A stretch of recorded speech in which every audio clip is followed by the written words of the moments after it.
So, Jordan, touch on the latest theme in your series. It's the idea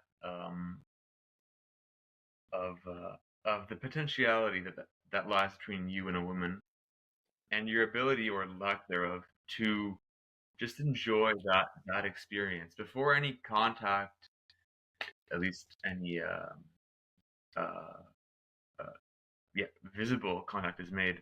Like what is shared? What is your experience of that moment? Um, Actually, I think back to even my like elementary school days when I you know get a whiff of the teacher's perfume or see that girl I liked in the class, and I would just I would feel something. I'd get a shiver. I'd get a tingling, and it feels so nice, right? And I think as we grow older, and you know oftentimes um we detach from that ability to feel and enjoy what we're feeling. um, we lose touch with that just felt baseline sense of life. Um, I also it happens, when I'm at work. I work at a bar. I see a girl walk in the front door, and I think, holy crap! Like here's this beautiful girl. Now she's in a restaurant. I'm at the bar. She's facing me. You know, what could happen? And sometimes it leads to a phone number. Sometimes it leads to a conversation. Sometimes she leaves and not a single word is said. But I still had that experience of uh, uh, feeling the impact that her presence had on me, and I know for a fact that she felt the same thing from my presence. And sometimes that in and of itself can be so fulfilling and satisfying, and spur me on to the next encounter, um, uh, with more presence and more grace and acceptance for what I'm feeling because I just had that experience. Yeah. Um, but again, a lot of guys don't have this. Well, they have the faculty, but it's buried, right? It's under layers of tension and suppression. Um,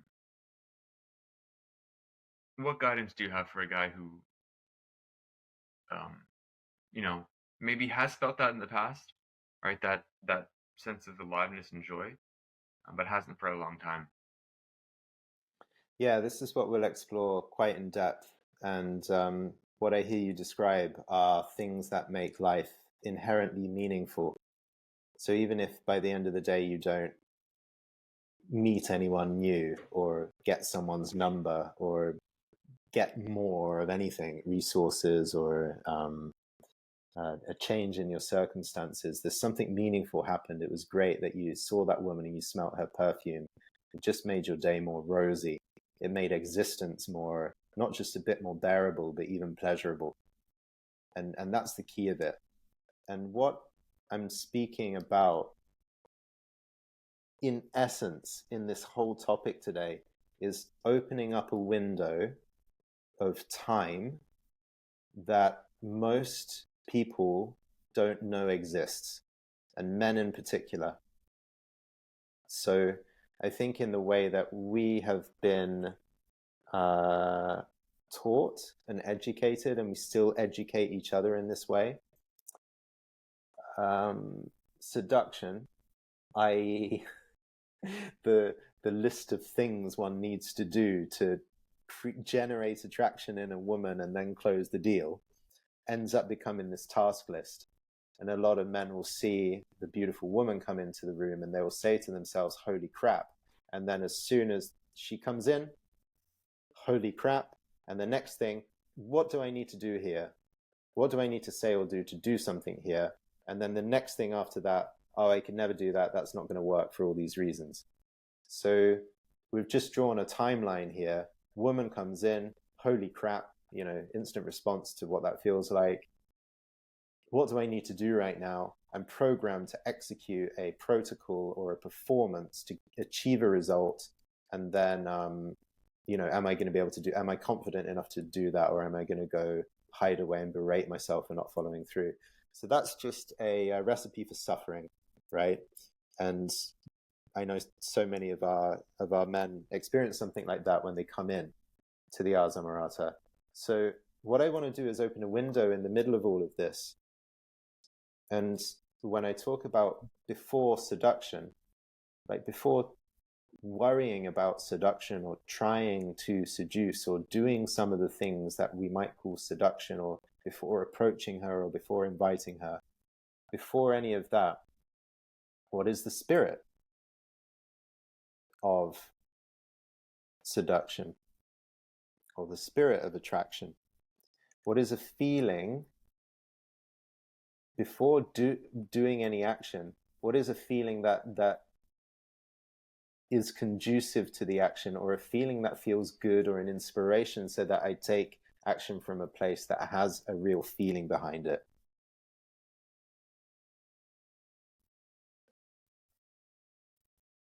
You try to Yeah. stream that. I can't quite see that. Well, yeah, I want to, you've already described it, so you already understand this. I think it's just a case of getting our language together. Yeah. But let's say you're at work, you're working behind the bar, and a beautiful woman comes in, and you say, "Holy crap!" You just gave that example, Yes. right? Holy crap is such an interesting word. Like, if a woman comes in and she really knocks my socks off, I'll say shit or fuck. You know, I'm like, that's a curse word. I'm kind of cursing life or cursing the universe, but it's just like crap.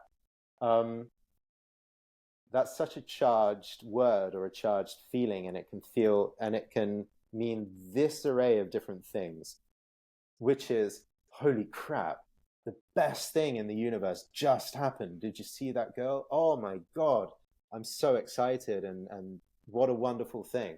I'm so inspired and excited. So that holy crap can be hugely liberating. It can fill you with pleasure. It can fill you with delight. Or holy crap is the same thing you would utter if you were filled with dread from top to bottom. Holy crap, my whole world could crumble in right now. If she looks at me for just 1 second, she's going to make me feel judged and rejected, and I'm going to remember what a hopeless loser I am. So that's amazing. A woman comes in, and the range of response that you might have within a second is so vast. And you say, holy crap, or you swear. And what you mean by that one swear word is it could be anything. So what I'm talking about is, like, let's open up a little bit of time where you start to cultivate and really feel in yourself a positive experience.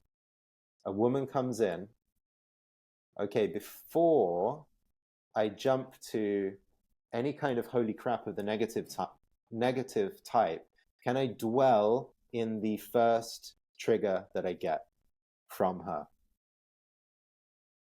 Can I just stay there and feel the instantaneous reaction? So this is the window of time that I want to open up. Can you feel your first response? And in the coaching that we'll do over the summer, a lot of attention and effort is going to go into feeling the first response and prolonging the first response and really understanding the first response.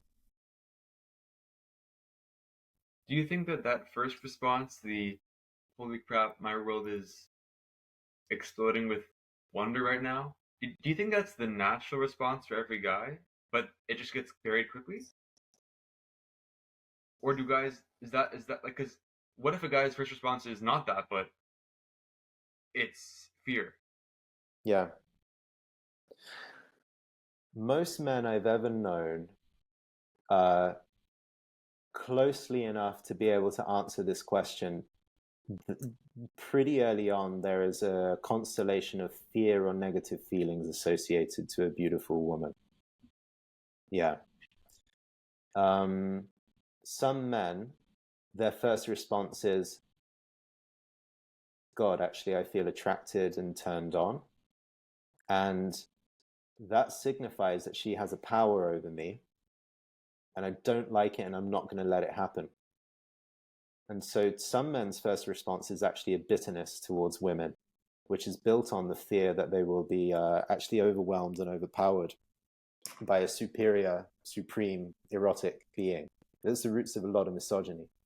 So there's hatred, bitterness, and a desire to control. That all stems from that first thing.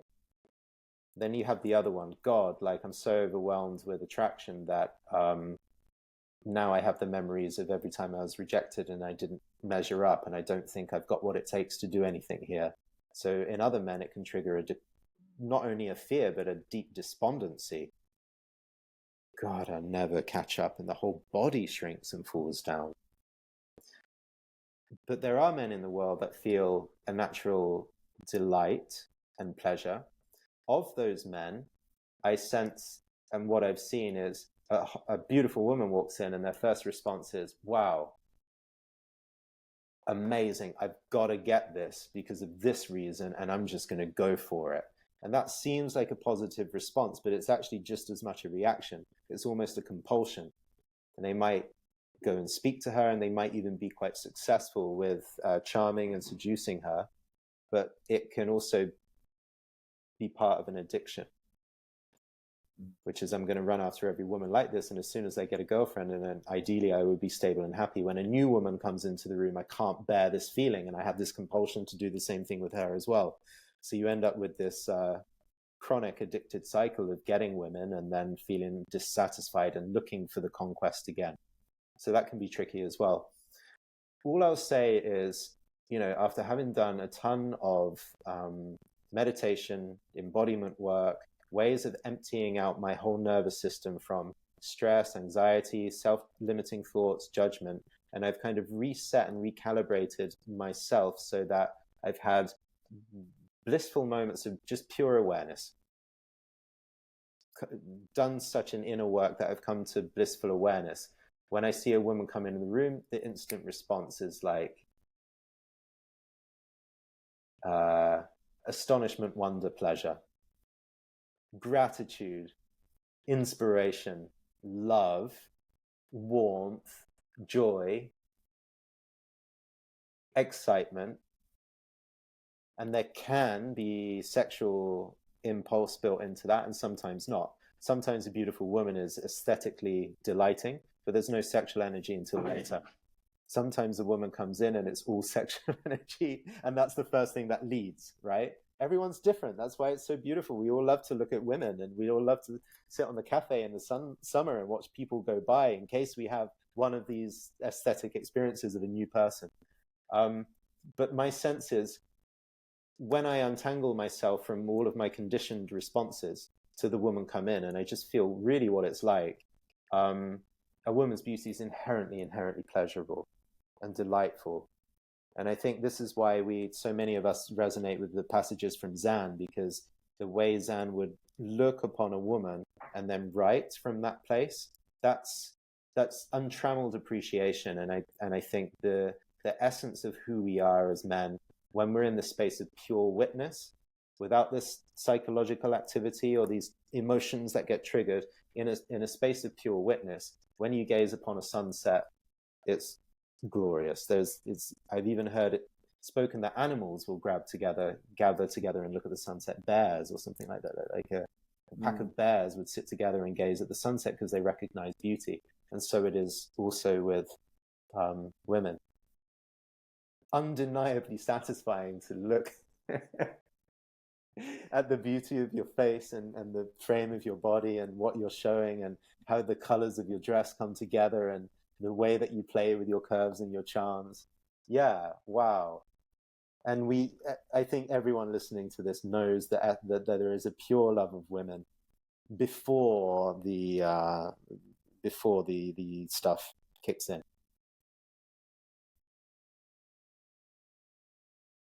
So my practice, just to kind of tease this to an end, my practice is, if you have that shot of pure appreciation, can we elongate that as much as possible? Because if you can elongate that pure feeling of just being grateful to be alive because she walked in, if you can make that last not 1 second, but 10 seconds or even a minute, it's gonna do something good to your spirit. They say in gratitude practice, right? 3 things that you're grateful for today. When you close the journal, take 10 deep breaths and allow the gratitude to vibrate through the body, right? So you don't just write your 3 things that you're grateful for, but you take a few breaths and let the gratitude crystallize and vibrate through your whole being. That's what I'm talking about. You take another minute to allow delight at beauty crystallize through your whole being. And then what that does is it transforms your whole being. So you have given birth to the spirit of seduction, let's say. Wow, I feel inspired. I'm grateful. I'm inspired. I feel joy. My day is already good because I saw you. And from this place, I'm going to go over and say hello. So if you don't allow this window, this little meditative process that I'm talking about, if you don't allow that spirit of seduction to unfold, then a lot of men just execute. And I see this. They take a dating program, approach 10 women today and just say, hi, my name is Anthony. And, especially if they've had some good sports or military style training. Yes, sir, you give the order, I'm going.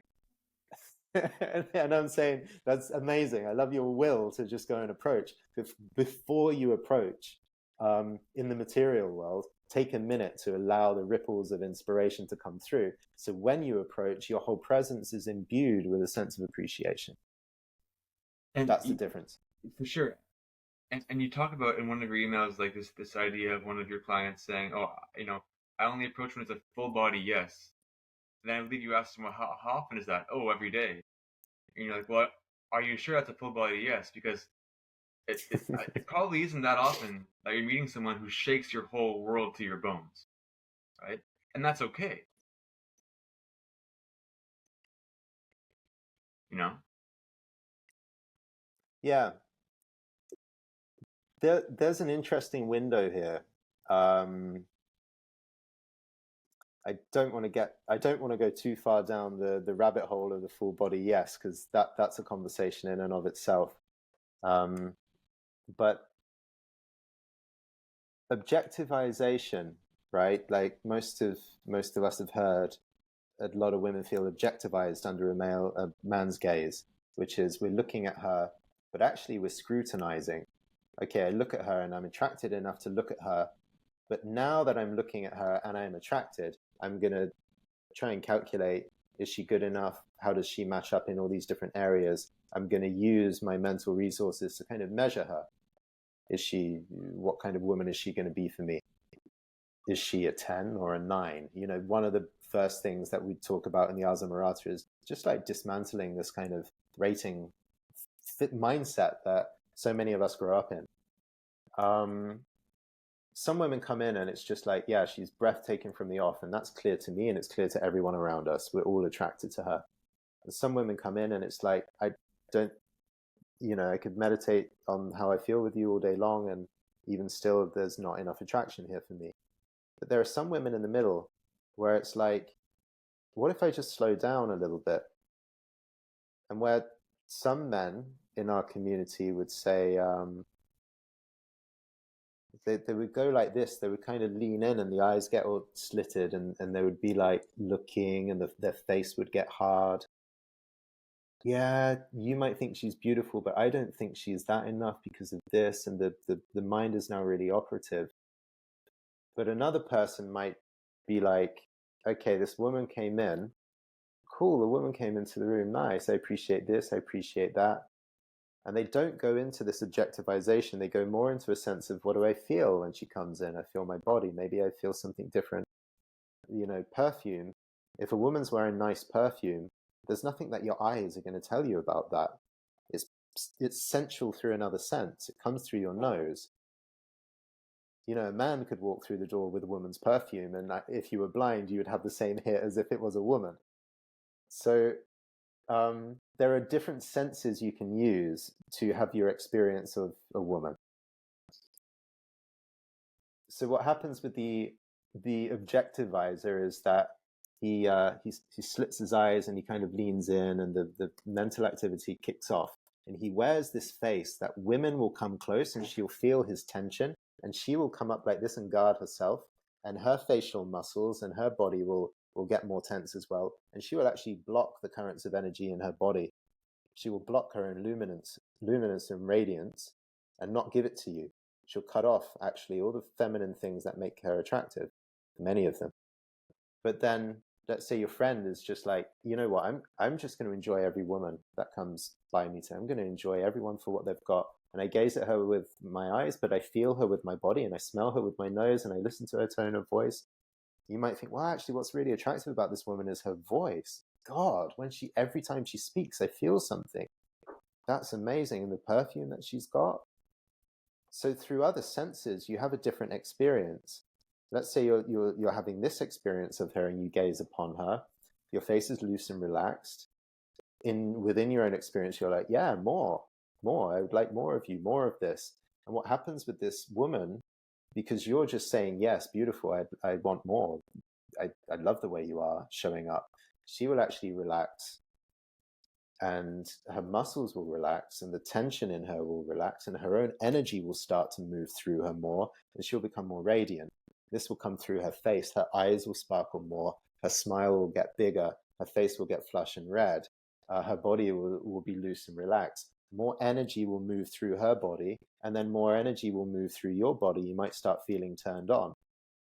And your buddy's like, yeah, but what do you think? What are you doing, man? She's only a 7.5. And I'm like, what are you talking about, man? I'm like completely turned on and feeling mischief and alive. And this is like, there's nowhere else on earth I want to be in this moment other than enjoying with this woman here.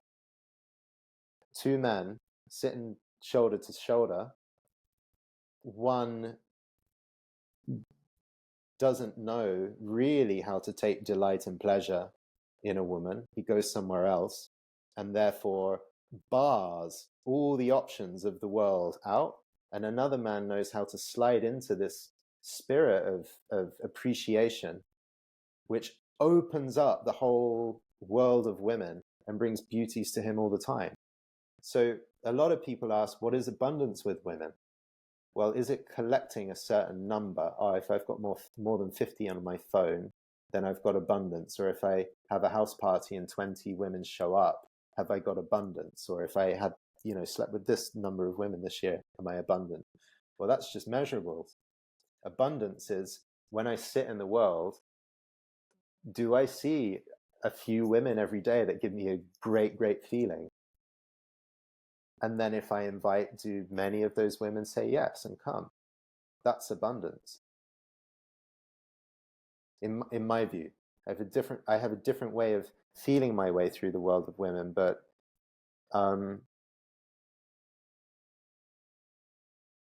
yeah, it's silly metaphor, but imagine a woman's body and her spirit like a knob of butter, right? If you put the butter in the fridge, it gets really hard. You can't scrape it in the morning with your knife. But if you have a hot knife, all of a sudden you can scrape the butter and put it on your toast. Nice and creamy and easy, and you butter up your toast. That was nice. So a hot knife through butter is we have this metaphor as you make something hard and difficult, you make it smooth and easy. So you can be a hot knife. You can also be the midday sun. So the eyes through which you see and appreciate everyone, and particularly women, if that's like the midday sun, all the butter just melts. And I mean, this has ramification, the whole topic of the male gaze, the gaze of a lover, and what it means to really love, what it means to love and to value and cherish other human beings. Yeah, this is, if I may just give a practical remark on that. So, I've been on this journey for a few years, and recently I've just been like, I've been saying to myself, like, women are seeming more attractive now, like in the last few months. Like, has there been some sort of like worldwide increase in like, or is it just the way I'm seeing them? Yeah. Right? Much more probable that it's my own eyes that are changing and not the world's population of women becoming more beautiful in the last 6 months, right? I don't think makeup companies have been investing more. I think it's more just right. And so and it's the first time that I'm seeing that idea of um, my appreciation makes her more beautiful in my eyes, Yeah. right? And I think this is from what I understand, part of what your coaching will involve is really a deep dive into this. You know, what does a man have to do to get to that place where he's able to be the man that makes her beautiful through his Yeah. gaze, through his appreciation. Yeah. Yeah. A lot of men want to feel that they can walk into a room, they can stand there with their energy alone, don't have to do too much, but you have the right mix of, you know, charm and being able to speak yourself well into the room or speak yourself well into the date, but also your lower body is doing its thing. You have a positive relationship with your lower body, your sexual energy, and that's working. But the men want to feel that they come into a room and the space lights up. And in particular, the woman that they're attracted to in the room also lights up and is interested in return. Mm. Hmm. That's Yeah. the fundamental thing of it. I just want to be able to walk into most rooms in the world and have a feeling that if when I go in there, a woman that I like is instinctively going to feel a liking for me. And that's possible to make happen. But the thing about conversation skills and approaching skills or techniques, sure, that accounts for somewhere between 1% and 5% of that dance. But if you enjoy, like truly enjoy the feeling and the experience of seeing her, and you love and you value the experience of seeing her, that's the 95% that will make this whole shift of energy then work in your favor. And then you can go and approach and you have the most ordinary conversation in the world. And she's like, wow, I just love the feeling of this man. Yeah, I just say yes to everything that you invite me to do. Yeah, I'll give you my phone number. Yeah, I'll give you my Instagram. Yeah, I'll get out of here with you right now and take a walk down this road, and we'll go in the next bar and we'll sit. Yes, I'll follow you all the way. So how do we have this become our default experience? That's the real question. What is it we need to unlock within ourselves? And we'll go there. Yeah, typically there's shame, typically there's hurt, and some men have even forgotten the reasons why they have a discordance or a split or a defensiveness in their own selves. Most men have got a guard up and they appear defensive to women, and all they're doing is actually protecting some of their past or um, protecting themselves from the icky feelings or likelihood of rejection. So this is a psychological defense. We can work through that. It's not as serious as you've got psychological defenses, and yeah, once if you know how to work with them, you can do that work. I will teach you how to do the inner work on them yourselves. Learn how to melt and dissolve the power of that block and work with it more clearly. And my sense is everyone has within them this beautiful love and appreciation for others, but you source that through your own body, through your own awareness. I look forward to hearing and seeing the changes that happen in the guys that sign up this summer. And the red strength thing, we talked about blue fire in the first video. The red strength is worth talking about because it's it's not like gym strength, or I'm going to show you how strong or how alpha I am right here. There's a depth of strength which is very deep, and it's not material and it's not physical.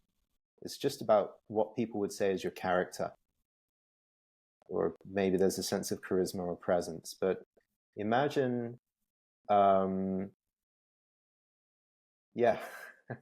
let's say you're hosting a house party and a group of girls have just found your laptop and they've found some embarrassing things on your laptop, yeah, or a friend told an embarrassing story about what happened to you when you were at school, or someone outed you. You've been looking at a girl across the table and someone's like, oh, Anthony fancies Sarah, like it's so obvious, he's like, look at his drool is coming down his chin. And oh, look, I even saw him. He's got a bone on. Like, look at Anthony. Like, so there's like teasing. There's embarrassment. There is a public affront to your natural goodness as a man. And then red strength is like saying, yeah, this is me, and my fundamental dignity as a man uh, is still completely in shape. No matter how much you tease me or ridicule me or try and make me look silly, or no matter how much you grill me for where is this relationship going and where do you see yourself in 5 years' time, um, all kinds of conflicts or embarrassments, no matter what the world or women throw at you, there's an aspect of you that's like, oh, well, even if I feel embarrassed or awkward or ashamed, I fundamentally am strong. I am strength, actually. And I will remain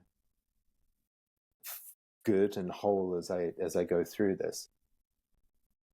So you keep your backbone, you keep your sense of dignity, and you can move through. And typically what happens is, you know, you can be Casanova for 45 minutes, but if she just asks that one question, your whole house of cards of your personality can crumble. You know, you're having this great date, and as soon as she says, "Where are you from, Anthony?" You know, your name is very interesting. I've never heard that before. And if you have some shame about your past or your family or where you came from or something, I need to hide that now. You lose all of that presence and all of that strength is gone. So the strength I'm looking to cultivate, that's the name of the course, is, I can hold my dignity in any situation that I'm subjected to. And a lot of men, as you know, might go out on a night out, and if things don't work out, they go home alone, and oh my God, that was terrible. I feel so bad. I don't want to go out in public for the next day or two because I showed up and nothing happened. I connected with no women. I put my energy out there. No one wanted me back. Well, it's like, yeah, that can happen to all of us.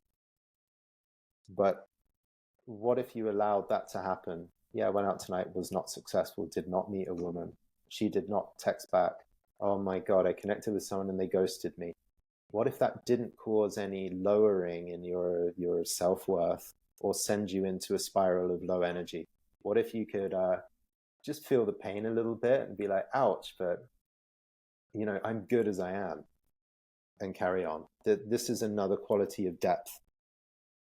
And it's not that kind of depth, right? It's depth like it's actually real, and it's calm, and it's open, and it's relaxed, and it's constant.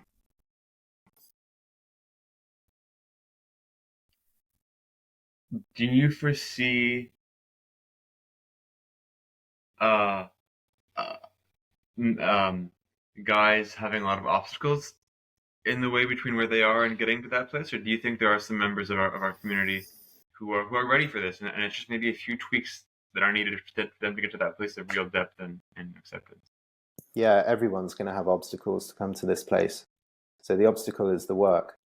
Oh, you don't feel this blue, erotic, self-sustaining, creative fire within you, and you don't feel this amazing sense of dignity and discernment and, like boundaries, all these strong qualities to do with strength. You don't feel that all the time? Well, of course. Like we're all going to have obstacles to feeling this. So a big part of the work is not only learning how to feel these things within yourself, embodiment practices and meditations that I'm going to give, so this stops being a concept that you hear on a podcast, but actually becomes an experience in your own body. Yeah, we're going to go through all of that stuff. But the other part of the work is we all have obstacles to feel these things. That I have obstacles to feel these things too. So if you're just starting out, you've done a little bit of inner work or personal development work before, it's usually a cool place to be, because the first 3 or 4 patterns that you find are usually very big, and they make a very big change to your actual connectedness to life very quickly. So there's an exciting period when someone starts to do embodied work and feel themselves and start to have more contact with their feelings. It's usually an exciting time because it turns their sense of reality on its head. God, I was in my mind for so many years. Now I feel connected to myself. The whole way I see life has changed. So that's really exciting. But there's men that have been doing inner work for years and years and years, and usually there are some crucial but very slippery places where it's like I go through my life and I have a lot of confidence, but there's this one situation with women that I find, and I just can't quite get into that one. And there I feel my confidence is perturbed. So in the more advanced stages, it becomes more subtle, but can also spell the difference between one outcome that you really want, or permanently missing that kind of connection. And I'm wondering if you could paint for the viewers a picture of, I guess you already have, but of what a man might expect to look like in terms of his relating to women and relating to life, upon completion of the course. What are some things that a guy who signs up could expect to see differently in himself? It's a 6 week. 4 months. Oh, Yeah. 4 month course. Yeah. Actually, yeah. So I love your answer on that question. And then maybe we'll get into the mechanics of how often you're going to meet. And that's yeah. I want to hear what after those 4 months are over, a guy can expect to see in himself. Well, the first thing is to really feel in your own body and your own experience what confidence is like. And confidence is not really so much a thing. That's my sense. I'm not, if I'm confident about something, I don't have a lot of thoughts. I'm not walking around the world thinking, yeah, I'm really confident with women. I've got this handled. Confidence is more the absence of extra thoughts. So one thing is when you see someone who is at the start of this kind of journey, there can be a lot of excitement, but there can be a lot of over talking, overacting. God, this person is so busy, it tires me out to be around them. After doing this kind of work that's embodied, that's presence-based, that deals with some of the shadows, men become a lot more calm. And there's a sense of, I don't need to run around. I don't need to change myself. I don't need to adapt myself. I don't need to find clever things to talk with people. And you might think, wow, these men are less dynamic in a way. They're more slow, they're more still, but actually they're more dynamic. There's a heaviness. You go into a room and there's heavyweight men, older men, perhaps like bikers, heavyweight boxers, guys that have been around a generation older than you, and you're like, there's a heavy weight around here. Well, after running a coaching group, especially with a bit of live work, but after running a coaching group and we do this work, there's a sense of the heaviness around the table sunk in. The center of gravity in men's bodies shifted, it went downwards. There's a lot more lower body enjoyment of the belly, the hips, the pelvis. People are centered in here. And there's much less of this buzzy, oh, I have another question. Oh, hey, I just want to say this. When's it my turn? What about this other coaching workshop that I did? There's less of this busy, busy, kind of irritating insect bee conversation. And there's much more an acceptance of being. So I had a client say recently, he said, since we've been working together, I feel a lot more peace, but it's not like a blissed out surrender piece. It's a piece that's also actually very dynamic. And I feel peaceful, but I also feel very, very active. Like I feel powerful, that there's a drive to create. I had another guy, yeah, when we finished he really discovered this notion of blue fire. He said, I went out to a park bench and I was thinking, God, that was so great. I'd love to meet a woman soon, but I am just so in love with this feeling that I have inside my own experience. I also don't care. I could go to bed and just feel good. And then he was sitting on a park bench and a woman sat close to him and started a conversation with him. So these are some of the uncanny, spooky things that start to happen when the inner world is in order. Another client was, and this is more typical, flooding me with questions about, I'm dating this girl, what do you think of my text message? I sent her this text message, now she's disappeared. Is she ghosting me? How do I get this whole thing back? And so I didn't answer him on the level of how to be with the text message back and forth. We only had conversations based around what are the inner parts of your own psyche that are triggered through this relationship with the woman. Like, just forget it. This whole adventure with her is a learning thing. What I want to understand is, what are some of the patterns that are generated in you because of the way that she shows up? And can you name your patterns and spot them and see them? And after a while, he got to a point where he was like, oh yeah, every time I get a text message, there's this pattern and then there's this pattern. So I pause and I don't allow the patterns to happen. And I sit there and I think, what am I going to do instead? Oh, maybe I'll just leave it. And so he said, which was really compelling, the work that we did together helped me get off the highs and the lows of the roller coaster. And just because I met a new woman doesn't mean that this is going to change my life and be the one so quickly. And just because she doesn't text back doesn't mean that all hopes are lost so quickly. And just this release from my own emotional roller coaster had me able to sit in a place of light and clarity and then really ask, what is actually the deeper, wiser thing for me to do next with this woman? And oftentimes he wouldn't text her, but then once a week he got the real inspiration to text her. And then at one point he looked back through his texts and he said, look, I looked at all the texts that I sent her. I feel really good about all of them. I didn't get grabby. I didn't get needy. I didn't try and get clever. I didn't try and manipulate the situation. I didn't create false distance, but I didn't over-explain myself. So it's quite hard to describe to you the experience of not having these patterns. It's so much easier to talk about the multitude of patterns that we create. But the general freedom from being on this like exhausting up and down roller coaster that like having an attractive woman in your life can trigger, the freedom of just being like, wow, I really like her, and what will be, I think is really priceless.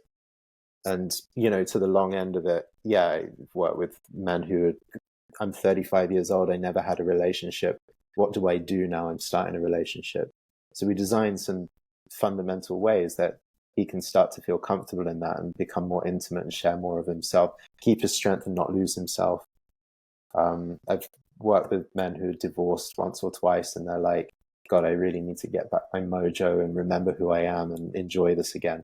So our work comes into letting go of unresolved pieces of the past and making sense of what happened, and then elongating the sense of pleasure. So it's broad. People that I come in with want really different things.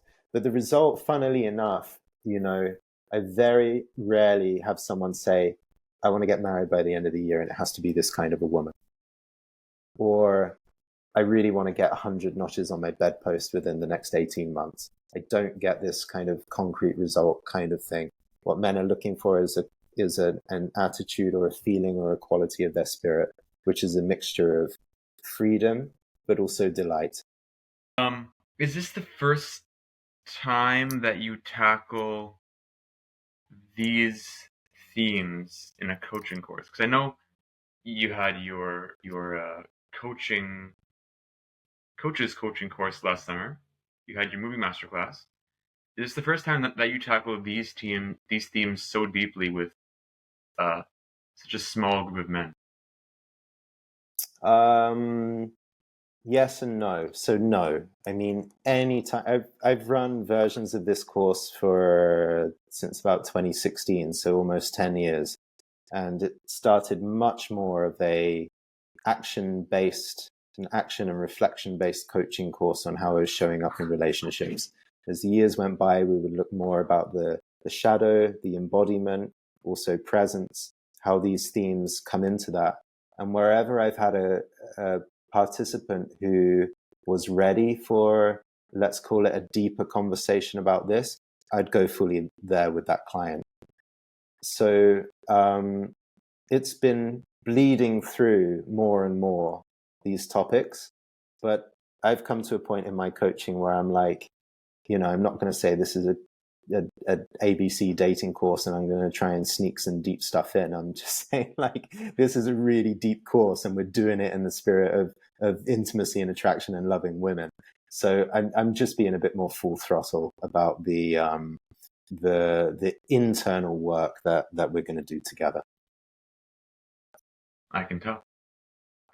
And how many spots are you open to taking for this adventure? Maximum 12. Maximum 12. And Yeah. you mentioned it was a 4-month journey. With what frequency can guys expect to meet you and meet the others? So we'll have an introductory call where we'll get to know each other and I'll lay out the first couple of exercises. And then we meet every Sunday over the course of 4 months. So that's a total of 9 group calls. That's with me.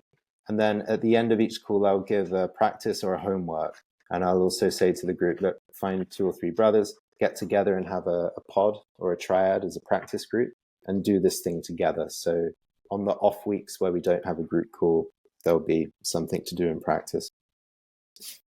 Do you find there's a certain profile of man who participates? Age, background, occupation, all walks? No. And this is where, every time I speak to a marketing person, they kill me because the variety is too big. And I just decided to lean in and love the variety. Last time out, we did this course. We had 1 or 2 young men, 22, 23 years old. They really want to create for themselves an unconventional path. They're starting out. Sometimes they're single. Sometimes they're in the long-term relationship, mid-20s. I think in one of the courses I ran, the guy who was in his mid-20s actually was in the longest relationship of anyone in the course. But then on the other end, we commonly have men in their late 50s or early 60s at the same time. And it's remarkable how the appreciation from the older generation and the younger is actually goes in both directions. The older guys are like, God, I love being around this youth. Reminds me of who I was and who I am still. And then the young guys are like, I love hearing your stories, positive and also the haunting ones. Like, you give me so much as well. So, and we have a lot mid-30s, mid-40s as well. Yeah. Typically, if you're hearing about these themes and you're grabbed by them, and if there's something that you want to take deeper and you really feel I need this learning and this experience at this stage, you'll know. So if you have that feeling, reach out. How can they find more information on the course? Yeah, arzamarata.com/blue fire. So blue with a hyphen in the middle and then fire. And we'll have links wherever this is posted, we'll put the links underneath. But you'll read through the course structure and then you can hit apply and set up a conversation with me and I'll speak with you on the phone just to answer your questions and to make sure this is a good fit in both directions. And when does the course start? When is the first call? Yeah, April 20th. Okay. Sunday, April 20th.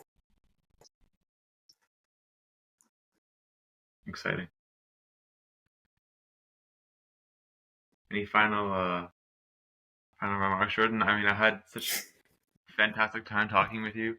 I think we touched on so much. Yeah, boy. Yeah. I mean, I think we went way over the time I had imagined for this series, but at the same time, it's good to get these themes out in their depth and hopefully give people a real picture of what we're trying to say here, so they can understand it and understand. I mean, this is what I believe with all my heart and soul makes a real ongoing change, and it has done in my life. And I also believe there are a lot of challenges in relationships, but there are certain aspects of it that can be made a lot easier. And it's this deeper inner work that makes so much of it more pleasurable and easy. And ultimately, these themes, well, I think they're so um um they have such a transcendent quality to them that to put words to it takes so many, because and still 3 hours doesn't do it justice. It's such a felt innate quality that um ultimately boils down to real simplicity. But trying to talk about it, it's this elaborate game of trying to put words to this thing that really can't be communicated with words. It has to be felt. And you know, in the work that I've done with you over the years, I've certainly felt it, and I've grown up a whole lot. Um, and I hope anyone who's known me over that time has seen the change and felt the change. Because that's the only way to really see that, you know, uh, yeah, the growth and the transformation. Super. Thanks for the talk, and thank Thank you for you. listening. I hope to see you inside.